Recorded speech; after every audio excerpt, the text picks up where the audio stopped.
Katt Williams has long been known for speaking the truth, and something he predicted 2 years ago is now being confirmed as the full list of celebrities mentioned during Diddy's trial has been revealed. Given Diddy's influence in the entertainment industry, it was no surprise that many well-known names surfaced in court, some through testimony, others on the jury's question list to ensure no juror had strong personal ties to them. Among the most notable figures was Kanye West, who publicly supported Diddy after his arrest. Currently held at the Metropolitan Detention Center in Brooklyn on serious charges, Diddy broke his silence with a short Instagram post thanking Kanye for his backing and sharing a link to the Yeezy website. That link led to the announcement of an unexpected collaboration between Kanye's Yeezy brand and Diddy's Sean John label, which stunned fans since the two previously clashed in 2022 over Kanye's controversial White Lives Matter clothing. Kanye even called on former President Trump to intervene for Diddy's release and pledged to split profits from the Yeezy x Sean John project evenly, since Diddy cannot legally collect income while incarcerated. Despite their rocky past, Diddy's grateful response signaled a shift in their relationship.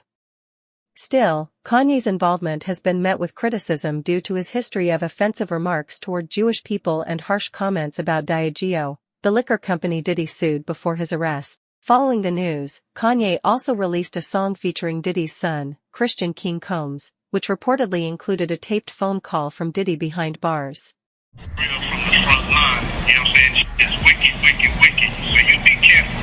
Yeah. We can't do nothing if they, you know what I'm saying?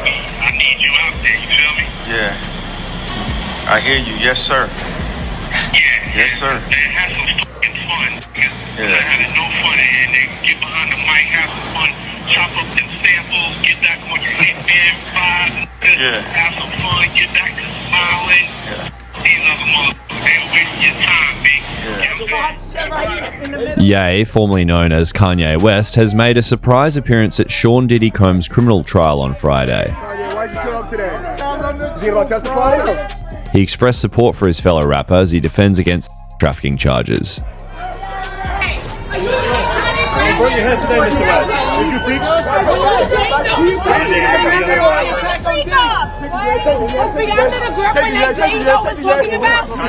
Diddy's sons, Christian and Justin Combs, were both handcuffed during the 2024 raid on their father's mansion. Christian is also facing a separate lawsuit tied to an alleged assault in 2022. Despite their own legal troubles, both brothers appeared in court to support their father during his trial. However, former bodyguard Gene Deal has suggested that the two may be following a path shaped by their father's life. This place could be half of a basketball court. That's where they just got lines of computers with officers of all different people and officers just on the internet. Whoever's over that case, whoever's working that case, don't you know they saw that and took it to their boss? You might think it's petty, but it's not. You do not agitate a lion with a pork chop. And that's what that kid did, bro.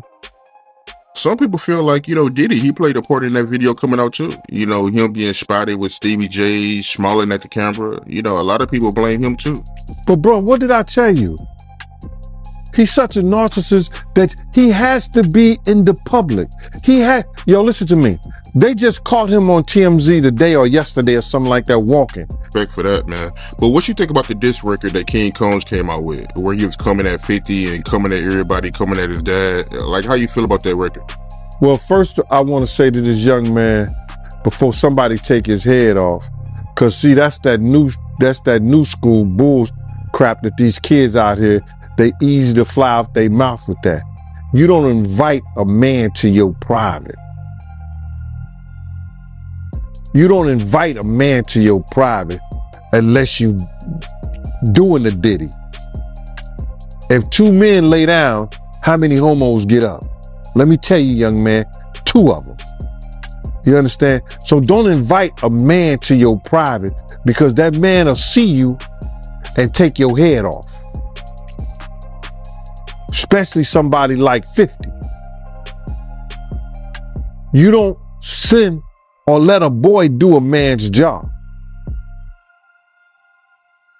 I don't know if he need that type of attention or he want that type of attention.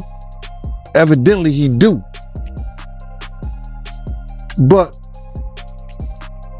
50 is the wrong dude that you want to do that type of attention, get that kind of attention from, bro.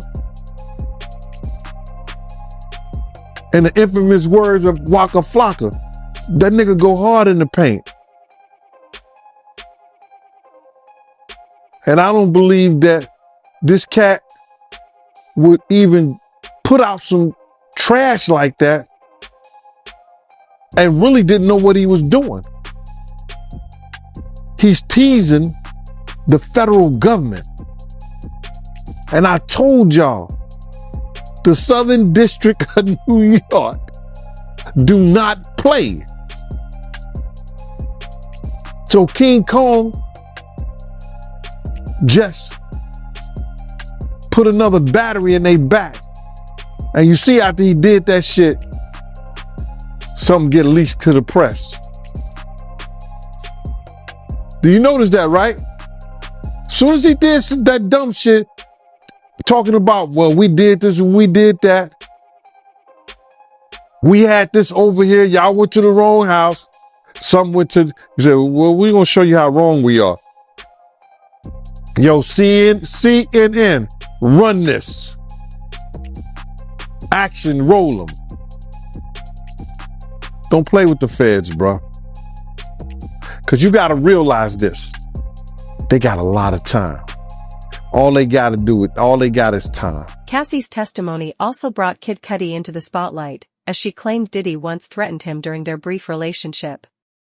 Cudi later testified. Another star witness taking the stand in the Sean Diddy Combs trafficking and racketeering trial. Scott Biscotti, also known as rapper Kid Cudi, just finished testifying about what he says happened with Combs in 2011 and 2012. Biscotti had a brief relationship with Cassie Ventura during this time, and Combs allegedly made threats against him because of it.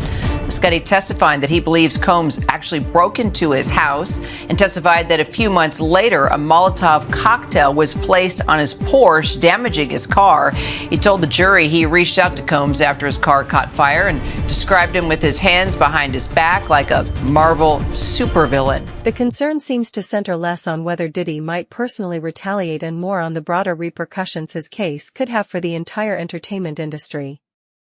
The real fear lies in how the trial and its revelations could ripple through the music world, potentially exposing hidden practices, damaging reputations, and drawing other influential figures into the spotlight. Do you fear at all for your safety or what life looks like if he is back out in the world? I fear for the messaging that we're going to be giving any newcomers in the industry. And by the way, entertainment is the one that's glamorized and that stands out the most, let's say. Yeah. She's the it girl. Politics is a little bit over to standing right on our neck.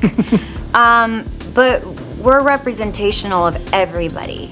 The people you see on TV you can like or not like, you probably have your favorites. I definitely should be one of your favorites, hopefully. But I probably mirror back to you when you watch me things that you really resonate and feel in your everyday life as well. Yeah. You know, we're all just people experiencing things at the end of the day.